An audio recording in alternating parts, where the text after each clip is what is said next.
Aroma food ম্যাজিকে সবাইকে স্বাগত বন্ধুরা। ছোট আলু এসে গেছে বাজারে, নতুন ছোট আলু।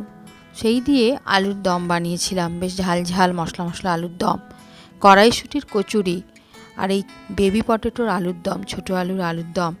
শীতকালে হবে না সেটা মনে হয় বাঙালি পরিবারে হয় না, এমন কোনো বাঙালি পরিবারই নেই যেখানে এই ছোট আলুর আলুর দম প্রিয় নয় কারোর। 1 কেজি আলু নিয়েছিলাম, ছোট আলু। বেশ পরিষ্কার করে ভালো করে আগে জলে ধুয়ে নিয়ে তারপর এটা আমি সেদ্ধ করেছিলাম। তা আলুগুলো পরিষ্কার করে আগে জলে ধুয়ে নিলাম। ধুয়ে নেবার পর প্রতিটা আলুই একটা কাঁটা করে ফড়কে করে বেশ ভালো করে দাগ করে দিচ্ছি, যাতে ভেতরে যখন সেদ্ধ করব বা রান্না করব যাতে ভেতরে মশলা ভালোভাবে ঢুকতে পারে। আলুগুলো কুকারে দিলাম, দাগ করে নেওয়ার পর প্রতিটা আলুই কিন্তু খুব ভালোভাবে বেশ 2-3টে দাগ করে নিচ্ছি। এরপর কুকারে দেওয়ার পর নুন দেব আর জল দেব, দিয়ে এটাকে মাঝারি আঁচে সেদ্ধ করে নেব। 1/2 চা চামচ নুন দিচ্ছি আর পরিমাণ মতো জল দিলাম। 2 কাপ মতো জল দিলেই হয়ে যাবে, যাতে আলুগুলো মোটামুটি একটু ডুবে যায়।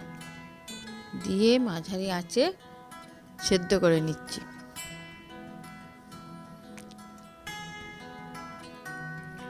প্রথমে খোসা সমেতই সেদ্ধ করলাম, তারপর ছেঁকে নেওয়ার পর ভালো করে পুরো ঠান্ডা হয়ে গেলে খোসাগুলো পরিষ্কার করে ছাড়িয়ে নেব।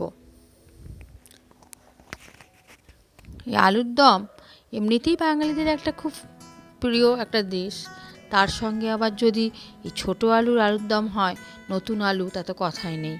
টেস্ট একদম, আলুর দমের টেস্টটাই বদলে যায়। এইভাবে খোসাগুলো সব ছাড়িয়ে নিলাম পরিষ্কার করে। কড়াতে সর্ষের তেল দিচ্ছি, বড় 2 চামচ সর্ষের তেল। সর্ষের তেল ভালো করে গরম হয়ে গেলে আমি ছোট এলাচ, দারচিনি দিলাম। ছোট এলাচ দারচিনি যখন একটা বেশ সুন্দর গন্ধ বেরিয়ে আসবে, তখন 1 চা চামচ গোটা জিরে দিচ্ছি। এটা সম্পূর্ণ একটা নিরামিষ রেসিপি। এবং তেজপাতা দিলাম। দেওয়ার পর 2টো বড় বড় টমেটো কেটে রেখেছিলাম, সেই বড় বড় টমেটো 2টো ভালো করে একটু নেড়ে চেড়ে নেব। এখন যেহেতু শীতের টমেটো একটুখানি কড়াতে নাড়াচাড়া করার পরই বেশ নরম হয়ে আসে। টমেটোটা বেশ একটু নাড়াচাড়া করার পর আমি এর মধ্যে এবার বাকি যে মশলা সেইগুলো একটু একটু করে দেব। আদা বাটা দিচ্ছি, শুধু আদা বাটা দিলাম 2 চা চামচ। যেহেতু এটা সম্পূর্ণ নিরামিষ রেসিপি, সেই জন্য কোনো পেঁয়াজ বা রসুনের ব্যবহার করব না। 2 চা চামচ আদা বাটা দেব। আদা বাটা দেওয়ার পর ভালো করে বেশ আদাটা একটু কষিয়ে নেব টমেটোর সঙ্গে। টমেটোর সঙ্গে আদাটা ভালো করে বেশ কষা হয়ে গেলে তারপর আমি এর মধ্যে একটু নুন দিচ্ছি। নুনটা আপনারা নিজেদের স্বাদ মতো দেবেন। আলুটা সেদ্ধ করার সময় নুন দিয়েছিলাম ঠিকই, কিন্তু যেহেতু জলটা আমরা ফেলে দিয়েছিলাম, সেই জন্য আলুটা যে খুব নুন হয়েছে তা নয়। এবার আমি কাঁচা লঙ্কা চিড়ে 4-5টা কাঁচা লঙ্কা চিড়ে দিয়ে দিলাম। ঝালটাও নিজেদের স্বাদ মতো দেবেন। বেশ ভালো করে মশলাটা একটু কষে নিতে হবে। হলুদ গুঁড়ো দিচ্ছি 1 চা চামচ। কাশ্মীরি লঙ্কা গুঁড়ো দিচ্ছি 1 চা চামচ। কাশ্মীরি লঙ্কা গুঁড়ো এবং হলুদ দেওয়ার পর মশলাটা কিন্তু খুব ভালো করে বারবার কষিয়ে নিচ্ছি, যাতে যে কাঁচা কোনো গন্ধটা না থাকে। ধনের গুঁড়ো দিলাম 1 চা চামচ। বেশ মশলাটা কষার সময় যাতে পুড়ে না যায় সেদিকেও খেয়াল রাখতে হবে। এইভাবে কষতে কষতে সামান্য আমি জল ব্যবহার করব। প্রথমে সামান্য জল দেব, তারপরে বেশি করে জল দিয়ে গ্রেভিটা তৈরি করব। বেশ মশলাটা সুন্দর কষা হয়ে গেছে, একটা খুব সুন্দর রং এসে গেছে। এরপর একটু বেশি জল দিলাম। 1 কাপ জল দেওয়ার পর জলটা ফুটে উঠলে যে আলুগুলো সেদ্ধ করে রেখেছিলাম সেই আলুগুলো দিয়ে দেবো। এই ছোটো আলুর মধ্যেই যদি একটু বড় সাইজের 1-2টো আলু থেকে থাকে, তাহলে সেগুলো আধখানা করে নেবেন। মশলার সঙ্গে আলুগুলো বেশ ভালো করে মাখিয়ে নেব। বেশ ভালো করে মশলা এবং আলু কষা হয়ে যাওয়ার পর এটাতে একটু পরিমাণ মতো জল দিচ্ছি আমি এখানে,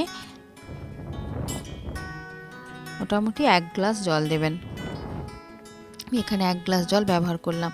আলুগুলো যাতে ভালো করে ডুবে যায়, একটু গ্রেভিও থাকে, একটু ঝোল ঝোল থাকে, তাহলে ভালো হবে। ধনেপাতা কুচি দিলাম, 1 মুঠো ধনেপাতা কুচি ব্যবহার করলাম। ধনেপাতা দিয়ে ভালো করে বেশ নেড়ে নেব। আর সবথেকে বড় এটা এই রান্নার যেটা সিক্রেট সেটা হচ্ছে ভাজা জিরে গুঁড়ো। 2 চা চামচ ভাজা জিরে গুঁড়ো লাস্টে দেব, যেটাই পুরো রেসিপিটার টেস্টই বদলে দেবে। এটাই এই রান্নার সিক্রেট মশলা। ভাজা জিরে গুঁড়োটা ছাড়া কিন্তু আলুর দমের টেস্টটা এমনি সাধারণ হবে, তাই ভাজা জিরে গুঁড়োটা ভীষণ ইম্পর্টেন্ট। একটু চিনি দিলাম, চিনিটাও নিজেদের স্বাদ মতো ব্যবহার করবেন। তারপর পরিমাণ মতো জল দেব, আর একটু জল দিয়ে বেশ একটু ঝোল ঝোল রাখবো। আলুটা একটু সেদ্ধও হবে, ঝোলটা আর একটু কমে যাবে, মশলাটা পুরো মাখামাখি হয়ে যাবে। ঢাকা দিয়ে দেবো, ঢাকা দিয়ে 5 থেকে 7 মিনিট রান্না করে নেব জোর আঁচে, কারণ আলু যেহেতু সেদ্ধ আগেই করা ছিল। রান্না হয়ে গেছে। তো অবশ্যই কেমন লাগলো বন্ধুরা কমেন্ট বক্সে কমেন্ট করে জানাবেন, সঙ্গে থাকবেন। চ্যানেলটা সাবস্ক্রাইব করার জন্য সবাইকে আমার অনুরোধ রইল। আর সবাইকে অসংখ্য ধন্যবাদ আমার এতক্ষণ ধরে আমার রেসিপিটা পুরো দেখার জন্য। Thank you so much.